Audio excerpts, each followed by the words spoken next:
जब भी जाति का विषय आता है तो हिंदू अपराधबोध से ग्रस्त हो जाते हैं। इसे हमारे अतीत की एक बड़ी बुराई मानना सिखाया गया है। इसकी हमेशा निंदा की जानी चाहिए और हमें इसके लिए माफी मांगनी चाहिए, ऐसा हमें सिखाया गया है। लेकिन क्या ये सच है? क्या आधुनिक समाज वास्तव में समानता वाला है? क्या तथाकथित आधुनिक समाज में सब कुछ ठीक है? आइए विश्लेषण करें।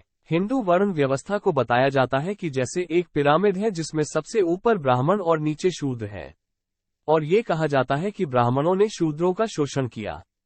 चलिए देखते हैं क्या सच्चाई है। आधुनिक समाज को समानता वाला समाज माना जाता है, क्योंकि ऐसा माना जाता है कि हर किसी को कोई भी काम करने का समान अवसर मिलता है। अंतर्निहित पूर्वाग्रह ये है कि कुछ कार्यों को निम्नतर माना जाता है। लोगों को ऐसे कामों से दूर रहना सिखाया जाता है और उनसे ऊपर बढ़ने का प्रयास करना सिखाया जाता है। नौकरी पाना एक सुधार वाला काम माना जाता है। एक ऑटो रिक्शा वाले की बेटी डॉक्टर बन जाए तो सुधर जाती है। क्या ऐसा कहना इसलिए है क्योंकि एक डॉक्टर को एक ऑटो रिक्शा वाले से श्रेष्ठ कहा जा रहा है? क्या यही समानता है? क्या ये सबसे घटिया किस्म का भेदभाव नहीं है? आप कैसे किसी के काम को छोटा या बड़ा कर सकते हैं? इसके बाद यदि आप इस तथ्य पर गौर करें कि समाज में आमतौर पर एक पदानुक्रम होता है, ये पदानुक्रम धन और शक्ति पर आधारित है। जिन लोगों के पास पैसा है वे कुछ भी कर सकते हैं। वे इस समाज में सबसे अधिक सम्मानित हैं। तथाकथित समान समाज किसी भी तरह से गरीबों और कमजोरों की रक्षा नहीं कर सकता। कानून तो है, लेकिन हर कोई जानता है कि न्याय पाना तब तक असंभव है जब तक आपके पास पैसा न हो। हम एक समान समाज कैसे कह सकते हैं जब ये धन और शक्ति के आधार पर विभाजित है?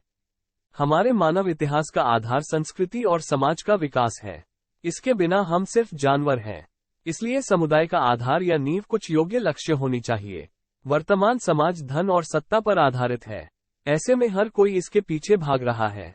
आपको तेजी से पैसा कमाने के तरीके पर लाखों वीडियो मिलेंगे। आपको 20 साल का बच्चा करोड़ों कमाने के बाद रिटायर होता हुआ मिलेगा। आप समाज को डिप्रेशन और अन्य मानसिक बीमारियों के कगार पर देखते हैं। आपको पर्यावरण को भूलकर जीडीपी के पीछे भागते देश मिल जाएंगे। अब आइए इसकी तुलना हिंदू वर्ण व्यवस्था से करें। हिंदू समाज का आधार त्याग है। हिंदू वर्ण व्यवस्था कोई पिरामिड नहीं है, यह एक क्यूब है। समाज में सम्मान त्याग से प्राप्त होता है। ब्राह्मण सबसे ऊपर हैं क्योंकि वे सबसे अधिक त्याग करते हैं। मनुस्मृति के अनुसार उन्हें अपना पूरा जीवन मानवता या समाज के लिए बलिदान कर देना चाहिए। उन्हें जीवन भर भीख मांगनी होगी, कभी कोई संपत्ति नहीं रखेंगे, अत्यंत अनुशासित जीवन व्यतीत करें। ये सब करने से ही वे समाज की चेतना बनते हैं और देवताओं के समकक्ष माने जाते हैं। यह महत्वपूर्ण है क्योंकि यदि उनके साथ भौतिक हित जुड़े हैं तो वे कभी भी समाज को सही रास्ता नहीं दे सकते। आगे आइए क्षत्रिय पर नजर डालें। वे सबसे शक्तिशाली हैं, लेकिन उनके लिए नियम कमजोरों की रक्षा करना है। वे सदैव ब्राह्मणों का आदर करेंगे, चाहे वे राजा ही क्यों न हो। इससे उनका अहंकार नियंत्रित रहता है। उन्हें दूसरा दर्जा दिया गया है क्योंकि वे अपने जीवन का बलिदान देकर दूसरों की रक्षा करेंगे। इस प्रकार उनके जीवन को ब्राह्मणों की तरह अनुशासित होने की आवश्यकता नहीं है, लेकिन वे किसी भी स्थिति में कमजोर और गरीबों की रक्षा करने से पीछे नहीं हट सकते। इसके बाद वैश्य आते हैं। वे कम अनुशासित जीवन जीते हैं। उनका बलिदान यह है कि वे समाज के लिए अपना पैसा निवेश करेंगे या जोखिम में डालेंगे। यह महत्वपूर्ण है क्योंकि समुदाय में विभिन्न कार्य पैसे के निवेश के बिना जारी नहीं रह सकते हैं।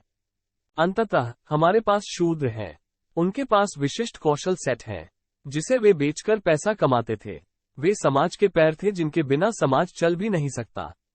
उनके लिए नियम बहुत कम थे, लेकिन उन्हें उपरोक्त सभी का सम्मान करना होता था।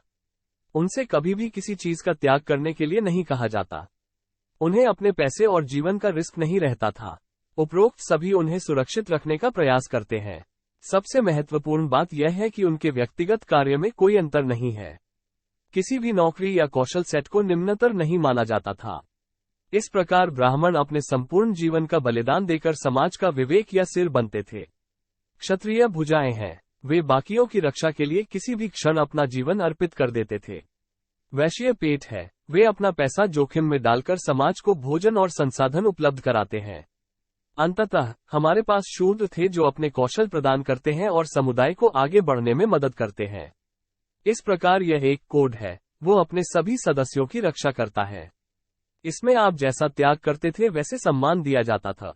आज के समाज जैसा नहीं जिसके पास पैसा या सत्ता हो सब उसके सामने झुकते हैं। वर्तमान समाज में जंगल राज है। बड़ी मछलियां छोटी मछली को खा जाती हैं और हम इसे उन्नति मानते हैं। वास्तव में यह अत्यधिक आदिम और पशुवत है। हिंदू वर्ण व्यवस्था कहीं अधिक वैज्ञानिक एवं श्रेष्ठ है। मुझे आशा है कि आपको हमारे वीडियो पसंद आए होंगे। हम भविष्य में ऐसे विषयों का विश्लेषण करेंगे। यदि आपको हमारी वीडियो पसंद आती है तो कृपया लाइक, शेयर और सब्सक्राइब करें। धन्यवाद।